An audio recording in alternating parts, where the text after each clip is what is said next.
Welcome to the hidden corners where truth and terror collide. Discover a realm where the lines between the living and the supernatural blur as you embark on a journey to the paranormal and visit the mysterious hidden corners of your mind.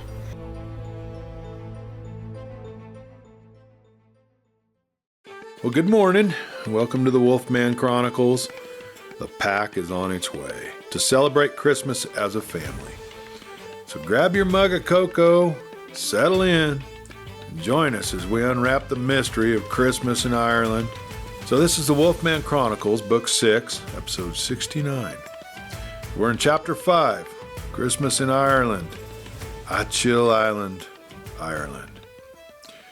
Well, the small village of Dugort had transformed into a scene from a storybook. Twinkling strings of golden lights crisscrossed above the cobblestone streets, casting a warm, magical glow that cut through the crisp December air. Evergreen wreaths adorned every door, the red ribbons fluttering gently in the sea breeze. The scent of fresh pine mingled with the salty tang of the ocean, creating an intoxicating atmosphere.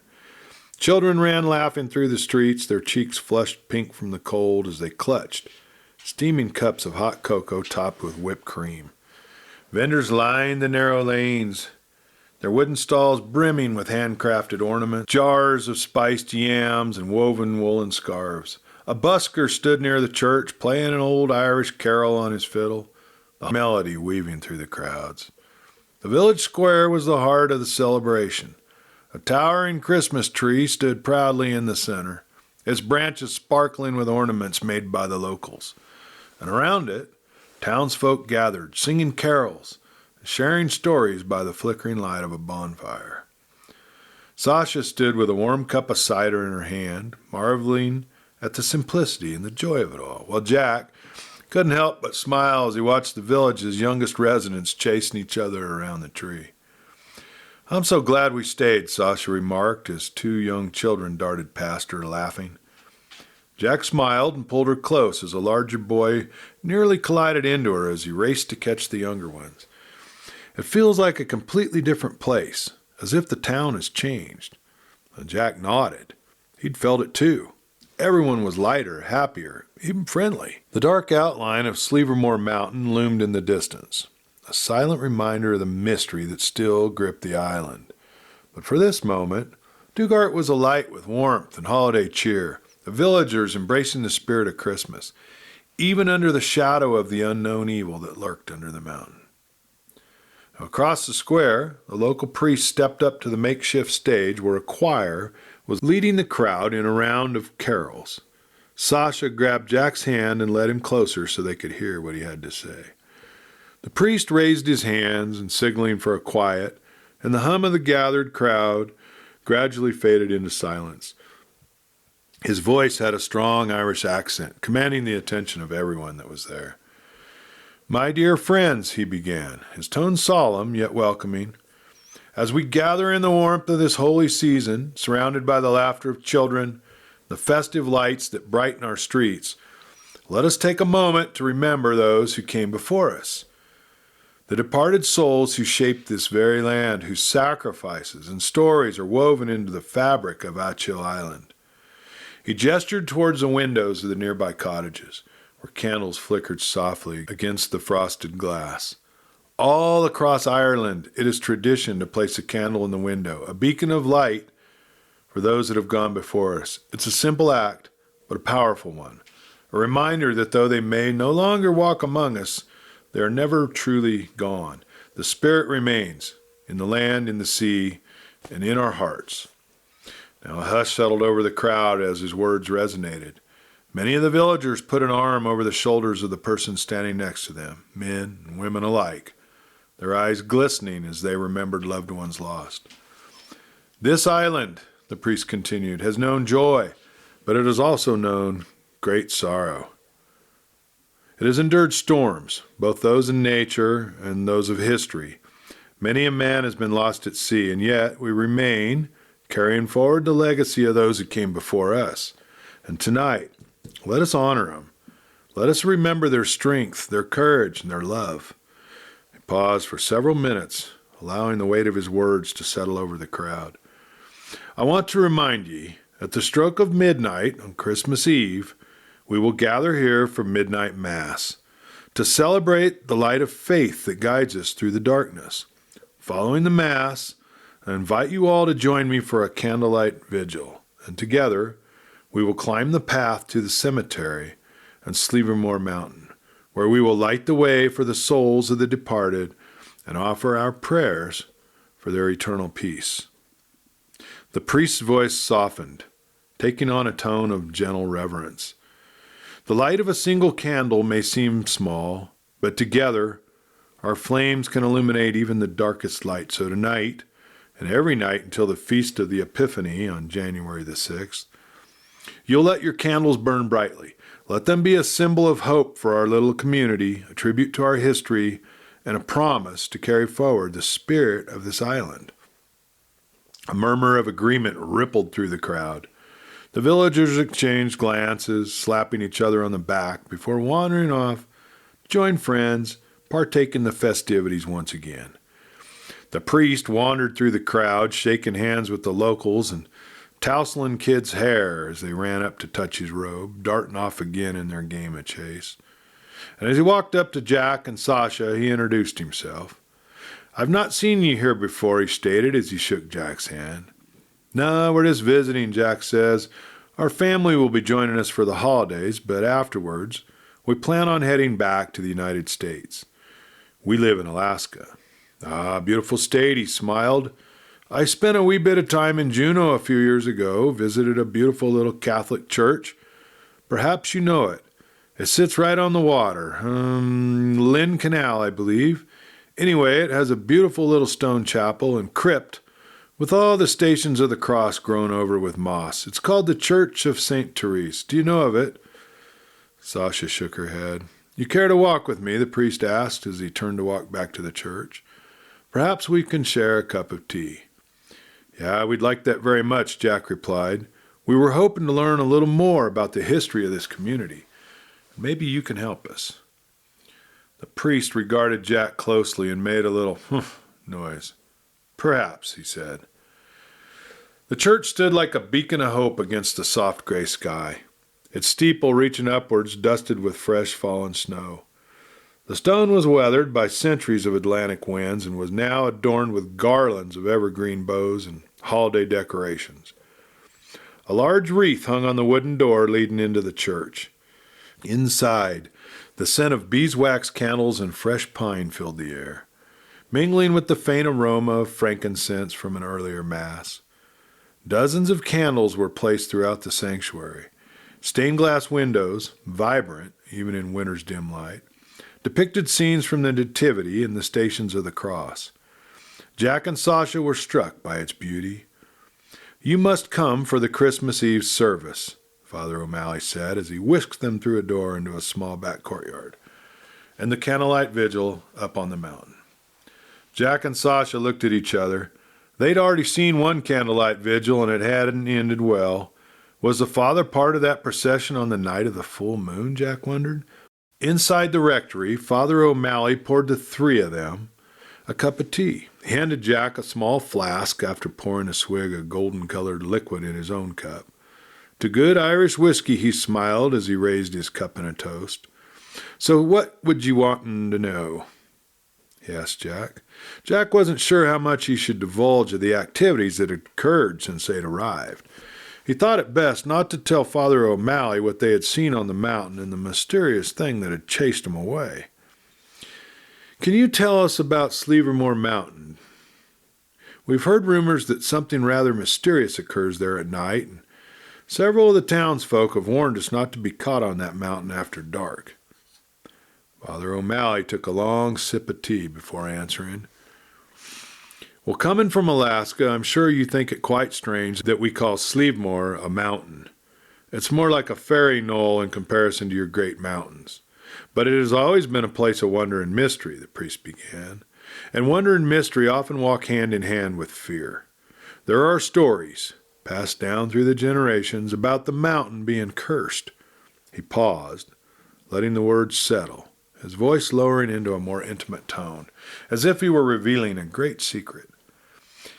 Ireland is full of secrets, full of history that others, not from here, might not understand. I believe that outsiders think we're a country of fairies and leprechauns. We do have those things in our mythology, to be sure, but whether myth or reality is up to you to decide.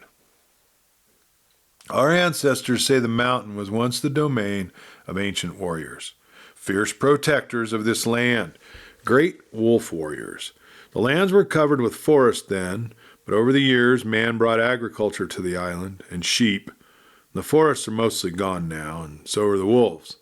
They were hunted down and every last one of them killed. Oh, some say that a few survived, those that could walk the earth on 2 feet instead of 4. But they were cursed, doomed to walk the earth not fully man nor beast, but a hybrid of the two. Wolves, yes, but not ordinary wolves. Creatures bound to the land, tied to its ancient wounds and its buried sins.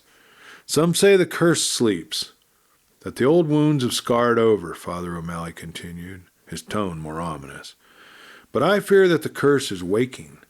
I've heard the whispers, rumors of strange sights in the deserted village, of wolves once again roaming the land. Sasha set her cup down on the table. Father O'Malley, she asked, there is something I don't understand. The wolf warriors were here to protect the land and the people. From my understanding, they were revered, until some point when people started fearing them instead. What happened? Why did people start fearing them and killing them? Father O'Malley sighed deeply. His gaze drifted toward the flickering fire in the hearth. That, my child, is the heart of the tragedy, he began, his voice heavy with sorrow. The wolf warriors were once protectors, yes, guardians of the land they were, and of the ancient tradition tied to it. They upheld a balance, ensuring that the natural order was preserved, that man and beast could coexist. But, he paused, choosing his words carefully. But people are complicated creatures, Jack interjected softly. Father O'Malley nodded. Exactly. Fear and envy are powerful forces. The wolf warriors possessed gifts, strength, endurance, abilities that seemed otherworldly. To those who didn't understand, it was easy to let awe curdle into mistrust. Whispers began to spread. Some said the warriors wielded too much power and they were becoming a threat rather than a safeguard. People often fear what they don't understand. The priest's face darkened. There was an incident, though its details have been blurred by time and retelling. A betrayal, perhaps, or a terrible misunderstanding. What is clear is that blood was spilled, innocent blood, and lots of it. Whether the wolf warriors were truly to blame or not mattered little. The people, frightened and grief-stricken, turned on them. They hunted them. They drove them into hiding. The forest that had been their sanctuary was burnt to the ground, and the wolves exterminated. Their kin was cursed. Sasha felt a chill run down her spine. So now the curse isn't just about the wolves, it's about the land itself, the scars left by what happened. Father O'Malley nodded grimly. Yeah, that's it. The land remembers, and so do its spirits. The balance was broken, and ever since, Achill Island has carried this heaviness, this wound, and now, it seems, that wound is opening once more. Jack had been hesitant to ask Father O'Malley about the dark apparition he had seen on the night of the full moon, the creature, or whatever it was, that had chased them down the hill. But now, having heard the priest's story, he felt a little more secure about asking. We saw something, Father O'Malley, something we probably shouldn't have seen. There was a dark thing that seemed to come up out of the earth. It didn't really have a distinct form. It was spidery and misshapen. It didn't have a clear face, yet it seemed to sense us there. We ran, and it chased us. Do you have any idea at all what that might have been? Father O'Malley sat silently for a few minutes, as if trying to gather his thoughts. You would do well to pray for protection. What you just described, they call it the Dorcha Spirod, the dark spirit. It's said to be neither man nor beast, neither living nor dead. They say it feeds on fear and despair, growing stronger with every soul that it consumes. It is an ancient evil entity, as old as the land itself. Jack leaned forward, his forearms resting on his knees. But why now? Why is it waking up again after all this time? The priest sighed heavily. It's not. Someone is summoning it. But who would do such a thing? Sasha asked. Why? For power, I would guess. Someone who thinks they can use the evil thing for their own good. This is very disconcerting. As I told you, I have heard rumors yet. I've not witnessed this myself, and I find it difficult to believe any of my old parishioners, or any of the community for that matter, would be so bold. Have you spoken with the authorities? Jack's voice was steady but resolute. No, we went to them with another matter. Someone left a severed goat's head on our doorstep. The police seemed uninterested. They told us it was most likely a prank by neighborhood kids. Unlikely, the priest commented. There is something strange going on, no doubt. I felt a terrible unease these past several weeks, a dread, yet I've not been able to identify the source. The priest stood and began pacing the floor. Have you talked to anyone else about this? Well, we talked to Malachi O'Shea, Jack replied. Malachi? Father O'Malley asked. He's an odd one, that Malachi. Sticks to himself, talks to his sheep and no one else. I'm surprised he did not chase you right off his property, he laughed.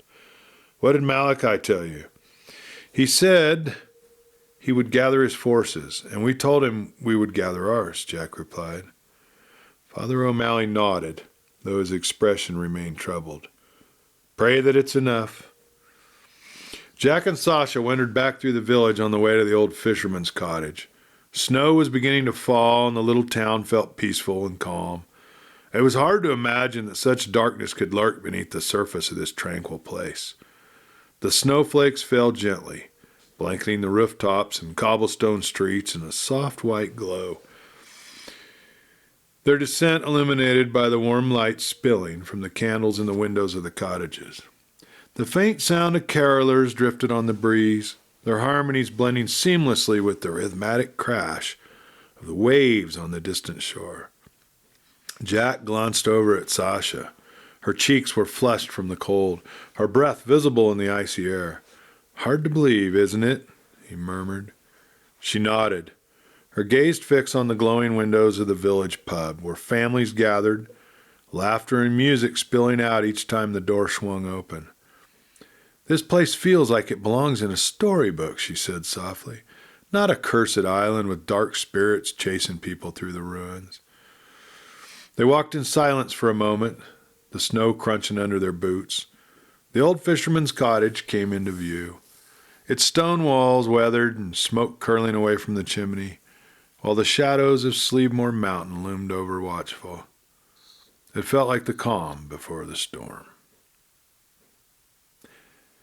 Shannon Airport, nestled in County Clare, sits perfectly between the bustling towns of Ennis and Limerick, and from there it's a picturesque 3-hour drive through the heart of Ireland to Achill Island in County Mayo. Jack stood in the arrivals hall, scanning the flow of travelers. Kat and Usko were set to land at 11:15 a.m., with Grizzly, Rosa, and Carl arriving shortly after. To his surprise, Miguel would also be among them. When Jack had initially called to rally the family for Christmas in Ireland, Miguel had declined, his voice tinged with resignation. Someone has to stay and keep an eye on the property, he'd said. Now Jack understood the unspoken truth. The Mafka wouldn't let Miguel leave. The forest spirit's hold on him was as much a part of their lives as the land itself. But a few days later, Jack's phone pinged with an unexpected message, a screenshot of flight itineraries for not one, but 4 passengers. Find us a place to stay, Miguel's text read, as casual as if he were asking for restaurant recommendations. The following evening, Jack called him, still incredulous. How on earth did you manage this? Miguel's laugh crackled over the line. I told her that I was traveling to Ireland and would be back before she knew it. She made me promise not to stay away too long, but she didn't stop me. Well, that's incredible, Jack said, genuinely impressed. I thought she had you tethered to the land. So did I, Miguel admitted, but she's been surprisingly understanding. Jack couldn't help but laugh. Miguel, I swear, you could charm the stars out of the sky, let alone a Mafka. Don't jinx it, Miguel replied, chuckling. Now, the unexpected addition of Miguel, along with the rest of the family, had led Jack to book an extra house close to their own rental. The spacious property could accommodate several family members and just a short walk away. A perfect base for the holiday gathering. Juanita and Julian, meanwhile, wouldn't arrive from Mexico until the following day, but knowing the family was steadily converging on this remote corner of Ireland filled Jack with a sense of excitement. This wasn't just a holiday. It was the pack coming together, ready to face whatever lay ahead. Now, while Jack drove into the city to meet everyone at the airport, Sasha stayed behind to decorate. The fisherman's cottage, decked with evergreen garlands and twinkling lights, looked festive and ready for Christmas. She spent the morning hanging lights and decorating a tree at the house down the street that Jack had rented for the rest of the family. Now Sasha stood at the hearth, adjusting the firewood while the scent of cinnamon and pine wafted through the air. And outside, fresh snow blanketed the ground, turning the village into a postcard-perfect winter wonderland. She baked gingerbread and sugar cookies and had a ham in the oven, slowly roasting with a honey and cinnamon glaze. And by afternoon, the house smelled as if Rosa had already been there, doing her magic in the kitchen. It was early evening when the door flew open and Grizzly stomped in, shaking snow off his hat like a bear emerging for hibernation. He grabbed Sasha up in his arms and gave her a big bear hug. "Well, if you ain't a sight for sore eyes," he boomed, his gruff exterior melting at the sight of Sasha, tears welling up in his eyes. Now Rosa followed, hugging Sasha before removing her coat and scarf. The others soon followed, bringing in luggage and bags of groceries. Each were greeted with hugs, smiles, and cups of steaming hot cider. Miguel, as usual, effortlessly charming, but there was something lighter about him, perhaps the knowledge that he had broken free, if only temporarily, from the Mavka's hold. By evening, the cottage was alive with chatter and the clinking of glasses. As the snow continued to fall outside, Jack found himself glancing around the room, taking it all in. Cat was teasing Carl about his awkward attempts to hang ornaments on the tree, while Grizzly and Rosa debated the best way to prepare a traditional Irish Christmas dinner. Usko and Miguel were deep in conversation, and the two little ones, who had grown considerably in the past couple months, looked more like 4-year-olds and were quietly sitting in front of the fire reading books. Jack leaned back in his chair, letting the warmth and the joy of the moment wash over him. Seeing their family in one room was a rare and treasured gift. He wasn't about to spoil the moment with thoughts of Slievemore Mountain and the dark entity lurking beneath. This was about the holiday, the strength of the pack, and about knowing that they could rely on one another no matter what challenges lay ahead. Juanita and Julian arrived midday the following day, their arrival marked by the rental car pulling in front of the fisherman's cottage. The rest of the family walked outside on the snowy lawn to greet him, breath visible in the crisp winter air. Juanita stepped out first, running to give everyone a hug, and Julian followed, his arms laden with brightly wrapped packages and a mischievous grin lighting up his face. "Did we miss the party?" he teased as Grizzly clapped him on the back in greeting. "You're just in time," Grizzly replied with a wide smile. "The real fun starts now." Inside, the scent of cinnamon and cloves and mugs of hot spiked cider greeted them like an old friend. The roaring fire cast a golden glow over the cozy space, and it finally felt like home. As the snow continued to fall gently over Achill Island, the fisherman's cottage radiated warmth and joy. The family gathered around the fireplace, sharing stories, laughter, and love.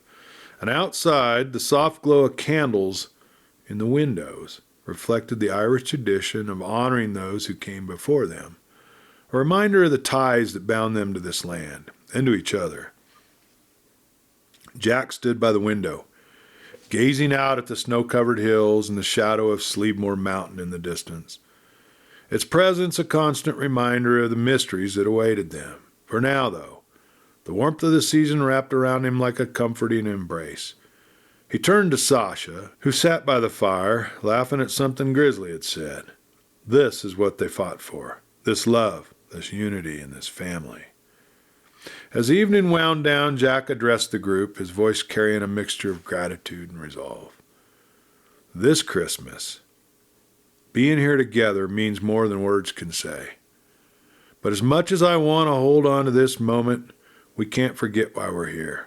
As I hinted to you all on the phone, an ancient evil is stirring on this island.